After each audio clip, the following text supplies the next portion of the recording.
Olá, eu sou Raul Ferraz e você está assistindo o videocast Habeas Data no portal de O Liberal, o maior veículo de comunicação do norte do Brasil.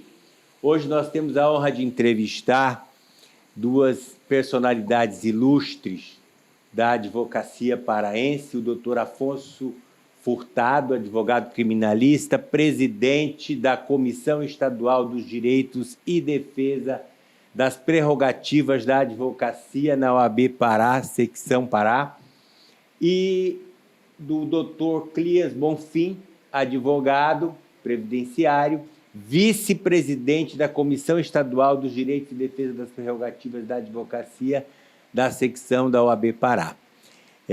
Olá, eu gostaria de cumprimentá-los e agradecer a presença de vocês aqui para a gente tratar de um tema tão importante como esse que fala das prerrogativas, nossas prerrogativas enquanto advogados, que eu me incluo nessa lista, e acho que é um tema que merece atenção, principalmente nos dias de hoje, quando a gente vê tanto desrespeito à figura do advogado no exercício da profissão, né? Então, eu gostaria de dizer que eu estou muito feliz com a presença de vocês aqui. Podem... Nós que agradecemos, na verdade, o espaço cedido pelo Liberal, pela sua pessoa, né, para falar de uma temática tão cara, tão importante, que é a violação das prerrogativas. Isso mesmo, agradecemos o espaço e reafirmamos a importância do assunto.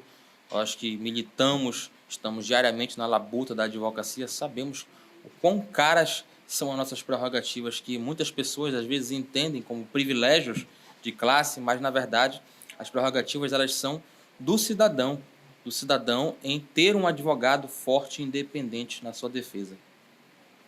Eu perguntaria a vocês dois, e gostaria que respondesse pela ordem, primeiro o doutor Afonso e depois o doutor Bonfim, né, que é o presidente e o vice-presidente. Como é que está hoje a valorização das prerrogativas da advocacia na prática? Como é que isso acontece, o exercício das prerrogativas do advogado na prática criminal, civil, na Justiça Federal, na Justiça do Trabalho, na Justiça Eleitoral e nos órgãos, em geral, administrativos, porque nós sabemos que cada um desses lugares tem um comportamento, os servidores têm um comportamento distinto, né? Às vezes você vai numa vara ou numa secretaria ou numa OPJ, onde você encontra alguém que te trata com muita cortesia, urbanidade, e um juiz da mesma forma, mas às vezes noutra você não encontra tanta cortesia assim. O que vocês podem me falar sobre isso? Bom, Raul, nós temos uma lei federal que nos ampara, né, que é o nosso Estatuto da Advocacia, e nesse estatuto são previstas nossas prerrogativas. Todo o sistema de justiça, teoricamente, tem conhecimento dessa lei, todos os órgãos têm conhecimento dessa lei, mas na prática a gente enfrenta assim algumas resistências, não é a regra, são exceções, mas pela natureza da advocacia, com uma profissão que ela se choca com interesses do Estado, interesses de outros particulares, de empresas, naturalmente vai haver, em algumas situações, uma certa resistência à advocacia, porque a advocacia ali está para brigar pelo cidadão, pelo seu constituinte, pelo seu cliente. Então, em algumas situações, nós temos, sim, algumas violações, alguns episódios de violações de prerrogativas, tanto no sistema de justiça, no Poder Judiciário, quanto em órgãos do Poder Executivo, órgãos administrativos, como a polícia, às vezes o INSS, o Clean é um previdenciarista, vai poder falar muito sobre essa parte, mas existem violações de prerrogativas e, para isso, que existe a Comissão de Defesa de Prerrogativas da OAB, para amparar o advogado quando ele se acha em apuros nesses momentos, representando o seu cliente e sendo impedido, sendo cerceado, sendo limitado no seu exercício profissional. Eu gostaria que vocês explicassem também um pouco para o público em geral, porque nós temos pessoas que assistem a este programa e que não são advogados. E muitas vezes vem a pergunta, mas por que advogado tem que ter prerrogativa, né? Que diferença há entre um advogado, um jornalista, um médico, um dentista, qualquer outra atividade, qualquer outra profissão. Então, é importante dizer para as pessoas por que o Estatuto da OAB reserva as prerrogativas para o advogado. Veja e deixar claro que isso é no exercício da função, não é pelo simples fato de ter a carteira de advogado, né? Ele tem que estar atuando como advogado para que possa fazer uso dessa prerrogativa. Então, eu gostaria que vocês respondessem isso, por gentileza, para as pessoas que não conhecem, né, que são leigas e que assistem o programa. Porque muitas vezes pode pensar por que o advogado tem que ter essa prerrogativa que as outras profissões geralmente não têm. Por exemplo, eu cito o jornalismo. O jornalismo está lá na Constituição. O jornalista, ele não pode revelar, ele tem garantido o sigilo da fonte. Perfeito. Né? Bem colocado. Então, não é só o advogado. Sim, então, tem uma garantia que ele pode obter a informação e não é obrigado a revelar de onde ele obteve aquela informação. Então, o advogado também tem prerrogativas um pouco mais extensas, né, porque lida com situações distintas, mas eu gostaria que vocês abordassem essa questão também. Bem, Raul, o que é que nós podemos dizer sobre a questão da prerrogativa? Realmente há uma confusão muito grande, né, da sociedade principalmente, em compreender que as prerrogativas não seriam a ideia, né, semântica, inclusive, da palavra, de privilégios. Ela é uma garantia que aquele exercício profissional que a Constituição, inclusive, garante a administração que se tendo todo o arcabouço jurídico, né, ela só possa acontecer com a presença do profissional advogado. Com essa importância constitucional e de exercício profissional, esse profissional ele precisa ter plena garantia do trabalho que ele precisa exercer. E aí a independência, a tranquilidade em que ele, como profissional, precisa ter para defender não o direito dele, mas um direito do próprio constituinte, constituído, que é um cidadão brasileiro. É nele que está revestido a ideia dessas garantias, de ele ter uma pessoa que o represente com total independência de atuação. Por isso que, na verdade, ao longo de uma determinada construção sobre a profissão de advogado, se trabalhou garantias de lei que a violação dessas garantias impediria que o próprio cidadão brasileiro tivesse a ampla base de sustentação de garantia pelo profissional advogado. Então, não sendo exatamente esse privilégio, ele é a força que o advogado tem para, com independência, fazer justiça no sistema judicial brasileiro, em qualquer lugar do mundo, inclusive desses termos. Você quer acrescentar alguma coisa, doutor? Apenas reforçar que a prerrogativa ela não é do advogado, ela é do cidadão. O cidadão merece ter um profissional que realmente tenha independência e força para lutar pelos seus direitos. Por isso que existe a prerrogativa, para igualar o advogado aos atores estatais que detêm poder pelo fato de representarem o Estado. O advogado ele representa, via de regra, uma pessoa. Essa pessoa precisa ser elevada para poder enfrentar os obstáculos e as barreiras à concretização do seu direito. Tem uma questão importante que eu sempre cito como exemplo.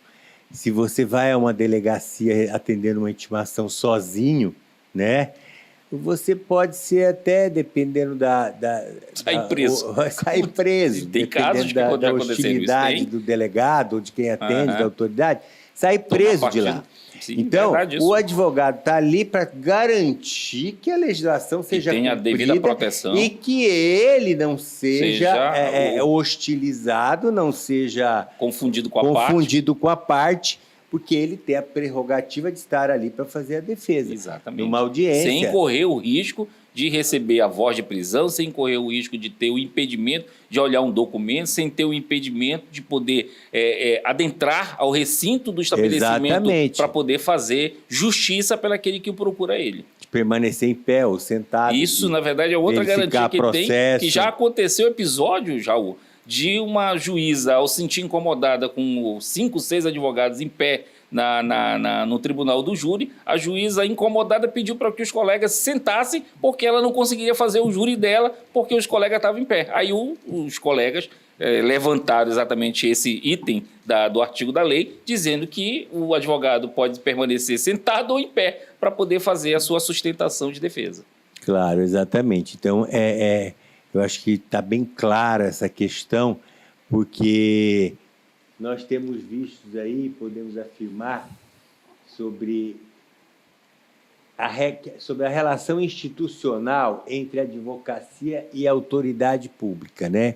Volta e meia a gente está vendo coisas na internet, vídeos na internet, alguns cortados e que você não, às vezes formam um juízo de valor equivocado, mas outros não, que geram muita polêmica e que dá para a gente compreender o contexto da situação, né? Sim. E aí eu gostaria que vocês falassem um pouco sobre isso, sobre das relações, essa relação institucional entre a advocacia e as instituições públicas. Deveria sempre haver um respeito mútuo entre a advocacia e o poder público. Mas, como eu falei ainda agora, na prática, às vezes essa relação ela é conflituosa, porque o advogado ele está ali, muitas vezes, se opondo ao trabalho realizado por alguma autoridade pública, especialmente nas repartições policiais, nas delegacias de polícia. A gente vira e mexe vê um recorte, como você falou, um vídeo de uma violação de prerrogativa. Recentemente, inclusive, tivemos um caso emblemático que está ainda repercutindo, que lá no estado de Goiás, no qual uma advogada ela foi detida por um delegado no seu próprio escritório. Nós sabemos que o escritório de advocacia do advogado, da advogada, é inviolável. Ele não é passível de violação porque é lá que o advogado trabalha, produz suas peças, guarda, às vezes, material probatório, documentos do cliente. E o delegado, agindo por um flagrante de difamação, ou seja, de um crime, um suposto crime contra a honra, que esta advogada teria feito contra ele ao protestar, ao se manifestar em redes sociais contra a atuação dele, contra a atuação institucional. Então, nós entendemos que não havia difamação em si, apenas um livre exercício da liberdade de expressão. Então, o delegado foi até o escritório dessa advogada, apreendeu em flagrante e a conduziu para a delegacia, chegando até ao cúmulo de querer algemá-la em delegacia. Chegou a algemá-la em delegacia. Então, isso gerou aí um grande debate até onde o delegado poderia ir. E hoje ele está sofrendo as consequências do ato dele. Foi, inclusive, impedido pela justiça de investigar a advogada em causa própria. Porque ele era a própria vítima. Como é que pode a vítima investigar, né, a autoria de um suposto crime? E ali, nesse caso, fica muito claro no vídeo, né, e ele não nega isso, ele foi fazer a prisão dela, de uma mulher, uma advogada, tá, que provavelmente numa cidade pequena ele deve saber que ela trabalha só, ao que parece o vídeo, ela trabalha só, deve ter alguma secretária, alguma coisa, não é um escritório grande. E ele chega portando uma arma de grosso calibre. Tá? Como se ele fosse para um combate, para uma guerra. Combate, né? Uma guerra. Uma alta periculosidade. Então, isso aí eu acho que agrava muito a situação e constrange demais a advogada, e poderia ser um advogado também, principalmente uma advogada que se sabe que não estava armada, ou poderia ser um advogado, que ele sabe que não tem porte de arma, que não anda armado, que não é violento. Então, eu achei uma situação extremamente humilhante e vexatória, né? E que a OAB não pode silenciar frente a isso. E nem silenciou. Não silenciou, todos os realmente... atos necessários e possíveis. E aqui no estado do Pará, como é que vocês enxergam essa relação? Bem, a relação como um todo, ela, como bem colocou o nosso presidente, ela sempre é vistosa, sempre é da urbanidade. O papel da instituição OAB, né, seja pela presidência, seja pela própria comissão de prerrogativa, é sempre de tentar encontrar meios de esclarecer as entidades e as autoridades, né, quando porventura venham a arranhar digamos assim, a ideia de querer cometer a violação, de nós esclarecermos que o que eles estão fazendo não está dentro do amparo de uma lei que garante ao advogado esse exercício. Muitas vezes, e uma boa quantidade de vezes, essa autoridade compreende. Como você bem colocou, às vezes a pessoa ir sozinha já é complicado. E às vezes o advogado também ir sozinho, essa autoridade a gente não entende por quê, ele também viola a garantia do advogado de bem exercer a advocacia e acaba querendo cometer excessos. Esses excessos, ele é amparado, aquele advogado, né, por um disque prerrogativo em que ele pode ligar para a instituição OAB e lá conseguir que um grupo de colegas advogados que fazem parte de um plantão vá até o local em que está sendo cometido a possível violação e distensione, né, essa situação e a gente consiga dialogar, conversar, quando às vezes não tem um diálogo, mas é resolvido o problema, a gente orienta o próprio advogado a fazer a denúncia, a ocorrência do que aconteceu, para que mais tarde a gente questione, né, via ofício aquela autoridade por que ele cometeu aquilo, por que ele está fazendo aquilo, ou se ele vai repetir essa situação, para a gente tentar encontrar uma solução. Não encontrando, claro, tem outros meios,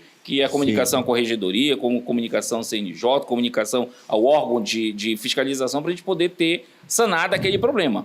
Como tem sido a receptividade desses órgãos, tá? E especialmente dos tribunais, quando a denúncia é contra servidor ou contra juiz? A comissão de prerrogativas tem sido bem recepcionada, há promessa de solução, às vezes é necessário a presença do presidente da OAB, quando o caso é muito complexo. Eu sempre vejo aí na imprensa, nas redes sociais, a presença da comissão de prerrogativa e, às vezes, acompanhando o presidente da OAB. Vocês têm conseguido sucesso nessas mediações com tribunais ante a conduta violadora de juízes e servidores? A comissão de prerrogativas, ela é bastante valorizada pelo Poder Judiciário, pelas autoridades, respeitada. Sempre que nós vamos até atender a uma violação de prerrogativas, a uma ocorrência de violação de prerrogativas, nós somos bem recebidos pelas autoridades. Nunca houve nenhum tipo de resistência à nossa atuação. Às vezes há a do advogado que está ali trabalhando, mas quando a comissão de prerrogativas chega no local, sempre nós somos bem recebidos. Quase sempre. Houve, inclusive, recentemente, um episódio no qual eu e o Dr. Cleanche fomos até o fórum para verificar uma situação de violação, no qual dois advogados estavam sendo impedidos de ingressar no gabinete de uma juíza para falar com a sua assessora. E aí houve uma alteração, mas não por parte dos servidores do fórum, e sim pelos guardas judiciários que estavam guarnecendo ali a porta do gabinete. Até o doutor Cleanche teve que elevar um pouco o tom de voz para poder chamar a atenção. E a juíza saiu imediatamente do seu gabinete para nos atender e nos convidou para entrar, para conversar, para dialogar. Então, a nossa comissão ela é bastante respeitada. Quando um advogado ou uma advogada avisa que vai chamar a comissão de prerrogativas, às vezes o problema é resolvido só pela ameaça de chamar, de ligar para a comissão de prerrogativas. Mas, só citando outro exemplo do fórum, estamos numa luta constante, por exemplo, contra um gabinete de magistrado, um magistrado que se recusa a receber advogados e advogadas. Ele é recorrente nessa violação de prerrogativas e nós estamos enfrentando esse problema, sempre nos dirigindo até o local, mas também tomando providências administrativas e judiciais, na corregedoria, no CNJ, para poder responsabilizar esse violador, para que não fique apenas no âmbito da conversa, porque tem vezes que a conversa ela não resolve. Aí você vai ter que adotar um instrumento eficaz para resolver esse problema. Porque uma coisa é não está recebendo o advogado A, B ou C, a comissão de prerrogativa chega lá, ele recebe. A comissão de prerrogativa vai embora, ele continua praticando a mesma atitude. Ele ou ela. Tá? São chamados de violadores recorrentes, então, não há, que precisa ser corrigido. Inclusive, tem um instrumento nacional das prerrogativas, que é uma inscrição de autoridades recorrentes, né, numa lista própria, em que essas autoridades que estão juízes, estão promotores, estão delegados, ao se aposentarem, eles, via de regra, batem na casa do advogado para pedir uma carteira para continuar seu exercício. Só que durante todo o período de atividade deles, eles foram violadores recorrentes. E a casa, que é do advogado, vai receber de bom grado esses violadores recorrentes? Tem uma lista que garante que não. Que, na verdade, se ele for para essa lista, né, do Conselho Federal, mais tarde, quando ele solicitar numa aposentadoria a carteira dele, ele tem lá o seu questionamento de fazer a sua própria inscrição. Então, existe mecanismo, né, que, como colocou o presidente, de proteção, e existem situações que a gente consegue, pelo diálogo, fazer. Recentemente, só para poder também dar um exemplo, nós tivemos aí uma mudança física do tribunal, né, colocada no espaço que foi da COP, que foi o hotel Vila COP, que estava tendo um certo dificuldade do bom exercício da advocacia, que foi os gabinetes do tribunal sendo alojados lá e tiveram que passar temporariamente por uma discussão de acesso aos desembargadores. E com isso causou um conflito, porque os advogados que estavam se sentindo prejudicados foram cobrar exatamente da instituição que não permitisse que aquela situação acontecesse. E aí, através do diálogo entre o presidente e o próprio vice-presidente e o presidente do tribunal, conseguiram tentar resolver o problema. E foi resolvido. Só que continuou lá na portaria acontecendo alguns impedimentos. E o próprio presidente Sávio chegou a fazer uma diligência em loco para poder saber se isso estava realmente acontecendo, se a decisão que tinha sido tomada entre as partes tinha sido realmente afirmada ou, na verdade, isso estava realmente sendo letra morta. Chegando lá, a gente constatou que existia uma certa ranhura na interpretação que foi dada, mas logo depois foi resolvida e as instituições, então, não precisaram entrar em conflitos mais assintosos para poder resolver esse problema. Então, são dessas formas que as prerrogativas trabalham, com diálogo, com conversa, com respeito mútuo, para a gente chegar no entendimento. Não o tendo, a gente realmente procura os meios necessários para que os violadores não permaneçam exatamente fazendo o que precisa ser feito. Perfeito. Nós sabemos que a Constituição diz que a advocacia é uma função essencial à justiça. Vamos falar um pouco desse tema. Qual é o olhar de vocês sobre essa questão?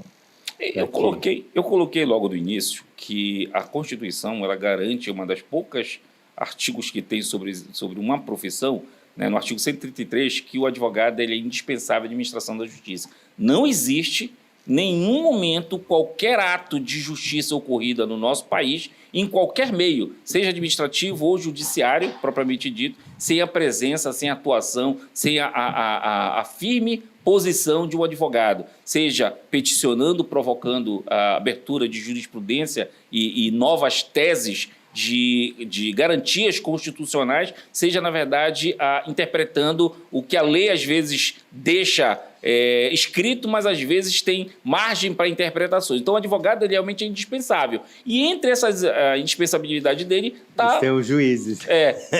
Tem autoridades que não conseguem compreender o que um delegado pensa quando ele está diante de um caso de investigação, proíbe que o próprio advogado que represente uma parte tenha acesso aos autos. Qual a justificativa que esse delegado tem para poder fazer esse tipo de comportamento? Ou o juiz, por exemplo, não conceder a interrupção de um determinado ponto da audiência, quando o advogado pede pela ordem uma interrupção para fazer uma correção de uma prova que foi apresentada, uma prova que não foi apresentada e precisava ser esclarecido, e o advogado precisava esclarecer, o juiz às vezes não permite, atrapalhando inclusive o próprio andamento processual. Então, ou então acessar o gabinete, como foi colocado agora, para poder fazer com a juíza um determinado debate sobre um fato que está demorando, sobre um ato que, na verdade, não foi despachado, ou coisa parecida. Não tem sentido. Então, essas leis estão todas lá esses artigos estão todos lá na Lei 8.906. Então, os juízes ou desconhecem, ou às vezes ignoram de propósito, e aí a gente tem que fazer esse esclarecimento para poder conseguir o acesso. Eu vou só acrescentar aqui na sua fala que esses violadores, né, das prerrogativas são exatamente aquelas pessoas que, se quiserem, também, como qualquer outro cidadão, se valer do judiciário, terão que contratar um advogado. Sim. O juiz não pode Coloca se essa autodefender, né? O promotor não pode se autodefender numa ação judicial. E aí eles vão ver o valor que no existe administrativo, de sim, um advogado independente e com as garantias para poder fazer essa defesa. Numa audiência onde o juiz seja parte, o advogado vai atuar. O promotor, desembargador, enfim, delegado, qualquer pessoa não pode estar em juízo sem estar representado por um advogado, e ele sabe muito bem disso. Então, eu acho que violar a prerrogativa do advogado por violar, tá? E não deve violar nunca, mas assim, principalmente quando é uma questão de capricho, né? Ele tem que saber que, até para se defender daquela violação, ele precisa de um advogado. Raul, eu vou pontuar para você duas situações aqui, presidente, me permita colocar, duas situações que a lei ela garante a atuação direta sem a presença do advogado. O jus postulante da Justiça do Trabalho. Sim. E a questão do juizado quando a causa não ultrapassa 20 salários mínimos.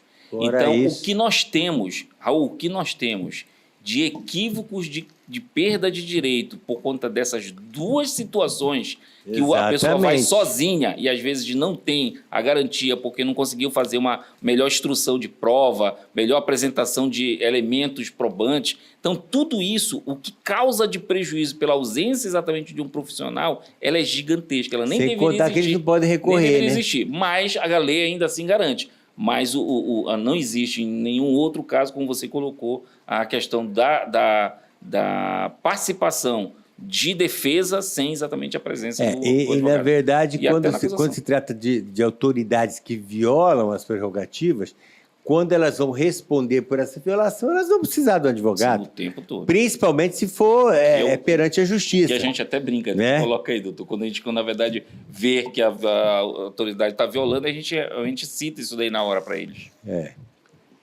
Mas, enfim, nós temos uma questão aqui que eu acho relevante, que é a defesa das prerrogativas da jovem advocacia. Eu acho que não só no Pará, mas no Brasil todo, mas vamos nos limitar ao Pará, que é a área de atuação dos senhores. Como é que os senhores enxergam essa questão? Hoje os jovens saem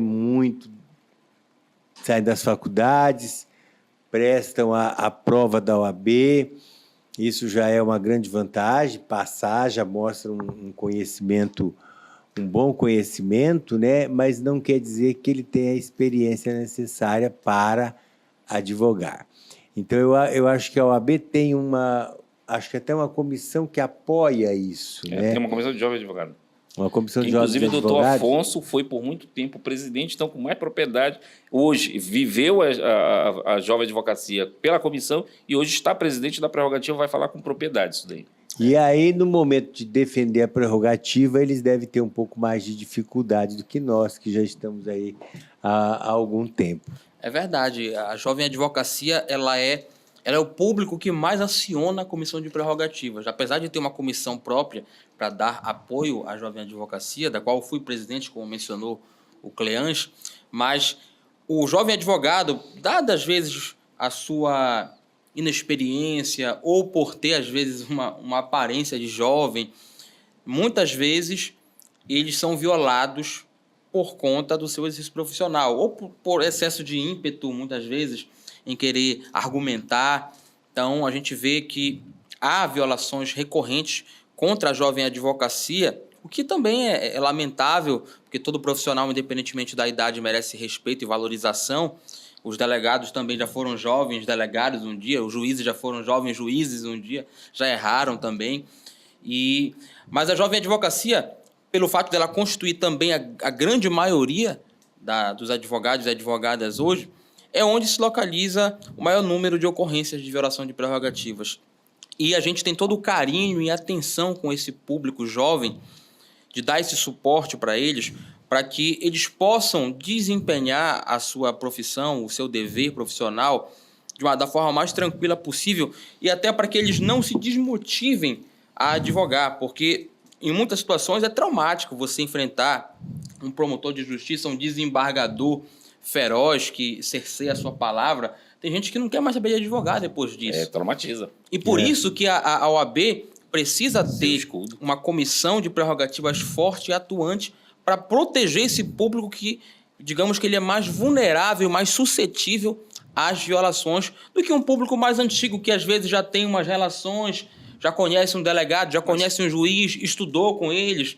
Então, é uma fase da vida que, inevitavelmente, a gente vai passar. Eu já passei quando eu fui jovem, por excesso de ímpeto, querer pedir a palavra numa sessão de julgamento e fui cerceado, mas soube me defender. O grande desafio para nós, enquanto comissão de prerrogativas, é também ensinar o advogado a se autodefender. Porque nós prestamos um juramento que é defender as prerrogativas do advogado, está lá dentro do nosso juramento. Então, qualquer advogado é responsável por defender as suas prerrogativas, não apenas a comissão. Então, se eu não sou da comissão, mas vejo um colega sendo violado, eu tenho que me insurgir para defendê-lo. Então, a gente tem todo esse amparo à jovem advocacia por entender que eles estão mais vulneráveis, estão mais suscetíveis a esse tipo de tratamento por preconceito, às vezes, de algumas pessoas, por inexperiência, por, às vezes, eles se calarem, por não saberem brigar, não quererem comprar uma briga, terem medo de comprar uma briga e acabam refluindo em algumas situações. Não representando bem pela autoridade que foi abusadora. Isso mesmo. Tem mais uma questão que eu acho que é muito importante, tá?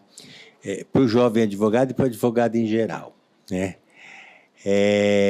A questão da responsabilidade, né? O juiz, se ele dá uma decisão equivocada, ele pode mudar essa decisão, né? Chamar o processo à ordem, ou mudar por embargo de declaração, por provocação, ou por provocação da parte, ou até por um outro recurso qualquer de apelação, conforme o caso, enfim, não importa. Essa decisão do juiz, ela é sempre mutável, né? Mas o advogado, quando ele faz a defesa, quando ele faz uma peça, seja uma petição inicial, seja principalmente uma contestação, razões finais ou um recurso, seja ele qualquer, vamos falar de apelação, por exemplo, ou um agravo, ele não tem uma segunda oportunidade. Precluiu o prazo dele, protocolou, se fez direito ou não, ele vai ver o resultado lá na frente. Então, é uma grande preocupação que eu sempre tive em mostrar isso para os meus alunos, dizer, olha, você não tem uma segunda chance. E o seu equívoco vai ficar registrado ali. O juiz desfaz, o tribunal desfaz o equívoco do juiz, tem um outro entendimento, um outro senso de justiça sobre aquela causa, muda. Mas o que você faz como advogado está registrado ali. Então, a responsabilidade na condução do processo por parte do advogado, ela tem um peso muito grande, justamente porque não tem... maioria das vezes não tem como desfazer. Tem até um jargão que diz que o erro do médico a terra encobre. O erro do advogado a justiça descobre. Então, é verdade o que está sendo colocado.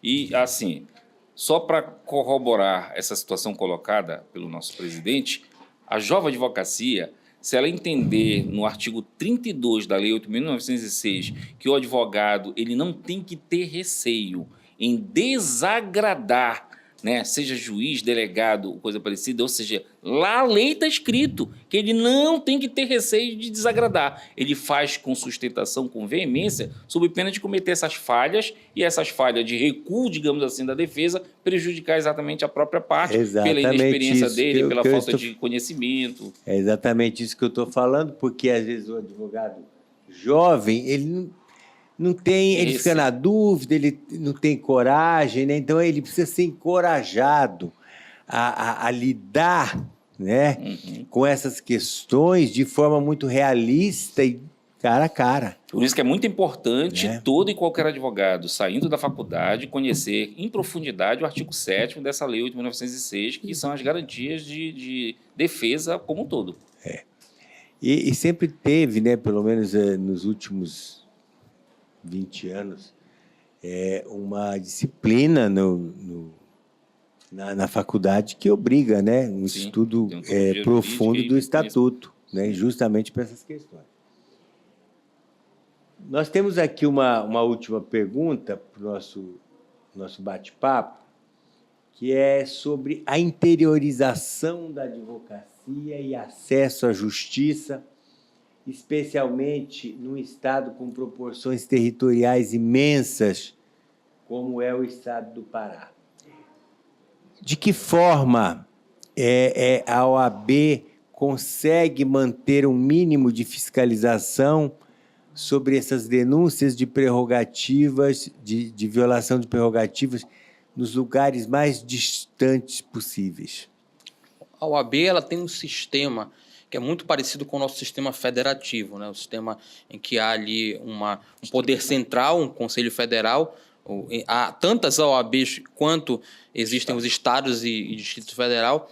E na base desse sistema federativo existe a chamada subseção, que é uma representação local da OAB estadual. Então, cada município ou grupo de municípios pode contar com uma subseção. Por exemplo, nós temos aqui uma subseção mais próxima, a subseção de Castanhal. Ela engloba o município de Castanhal e todos os municípios da região. Então, esse poder local vai exercer diretamente essa fiscalização, essa atuação em nome da OAB. E, é claro, a Comissão de Prerrogativas Estadual, ela dá o suporte e o amparo e as orientações para essas subseções. Então, a gente atende demandas de todo o Estado, desde o município mais populoso, depois de Belém, até o município mais longínquo, por exemplo, a comarca de Jacareacanga, que fica lá na divisão do Pará, quase com o Amazonas, Mato Grosso, por ali. Então, ali existe uma subseção que é responsável por aquele município, que deve ser a subseção de Novo Progresso, que é a mais próxima. Aconteceu um problema no município de Jacareacanga com algum advogado, ele vai acionar a subseção, mas também ele pode acionar diretamente a seccional através de nossos canais de atendimento, nosso plantão, 24 horas de violação de prerrogativas, e nós iremos atuar conforme a necessidade. Agora, em breve, a Comissão de Prerrogativas vai até o município de Tucumã, Orilândia do Norte, através do programa OAB Mais Perto, vai realizar cursos, vai visitar autoridades para até mesmo fazer aquela fiscalização ostensiva, preventiva. Então, é muito importante que a OAB esteja presente em todos os cantos do nosso estado. Por exemplo, essa questão, voltando para o caso de Goiás, aconteceu lá em Cocalzinho, que é um município de Goiás que está sob jurisdição de uma OAB chamada OAB Pirinópolis. E quem foi acionado em primeiro lugar? O presidente da OAB local, que acionou o presidente da OAB seccional e que acionou o Conselho Federal. Então, tomou uma proporção já em todo o Brasil.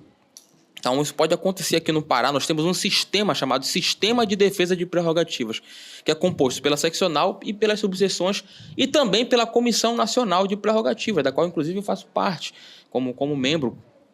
Então, a gente tem todo esse preparo, essa estrutura hierárquica e administrativa para poder atender esses problemas de violação de prerrogativas onde quer que eles aconteçam. E, via de regra, aí, só para complementar, Raul, os interiores, como um todo, eles infinitamente têm suas particularidades diferenciadas da capital, que os próprios advogados, eles possuem menores recursos, digamos assim, para o próprio exercício. Por isso que nessas localidades, como colocou o nosso presidente, mais do que nunca as instituições precisam fazer presente. Imagina um advogado brigar com um delegado, e é o único delegado que tem no local. Como é que ele continua gerindo a sua atuação profissional diante da delegacia? Como é que um advogado no interior, de comarca única, né, que o juiz está lá, ele se desentende, por exemplo, com um magistrado? Como é que ele vai continuar exercendo a advocacia? Aqui na capital, se faz uma vara, a gente se desentende, ele consegue passar, né, os processos dele para uma outra vara, mas lá não tem. Vai ter que ser numa comarca vizinha para poder fazer isso. E nós temos um caso emblemático dessa viagem que vai acontecer, de uma situação de um colega advogado que teve o impedimento dele por suspeição do magistrado no local em que ele mora, na comarca mais próxima e numa comarca mais distante. E ele teve completamente impedido o exercício profissional. Daí a necessidade realmente da instituição OAB, seja a subseção local, ou seja, a seccional estadual, a amparar esse colega para poder dizer que alguma coisa precisa ser consertada sob pena de realmente nós acabarmos com a vida do exercício profissional daquele cidadão. Exatamente, tem que ser colocado mais do que nunca, tem as particularidades. E aí, fora os cursos, como está sendo colocado na caravana, a Comissão de Prerrogativa vai se fazer presente numa dinâmica que tem junto com a Escola Superior de Advocacia que nós temos aqui, que foi criada a Escola de Prerrogativas. E a Escola de Prerrogativas, aí nessas localidades, fazer exatamente o repasse de informação e de orientação para que os colegas também daquela localidade saibam como melhor, né, atuar na defesa das suas prerrogativas. Perfeito. Eu agradeço a presença do Dr. Afonso Furtado e do Dr. Crinhas Bonfim para tratar de um tema tão interessante que são as prerrogativas da advocacia. E espero que os senhores voltem novamente para a gente bater papo sobre esse assunto e sobre outros que sejam de interesse da nossa classe. Tá? Bem, eu só tenho a Muito agradecer. Obrigado e espero que voltem. Muito obrigado, Raul. Disponha sempre que precisar da Comissão de Prerrogativas. Nós só temos a agradecer a abertura desse espaço que contribui de forma muito pontual ao esclarecimento de toda a sociedade, de toda a classe de advogado a ouvir, né, através das informações que foram trocadas aqui, como melhor buscar os seus direitos e como melhor, na verdade, ter o advogado defendido pela sua instituição. Eu que agradeço. Muito obrigado.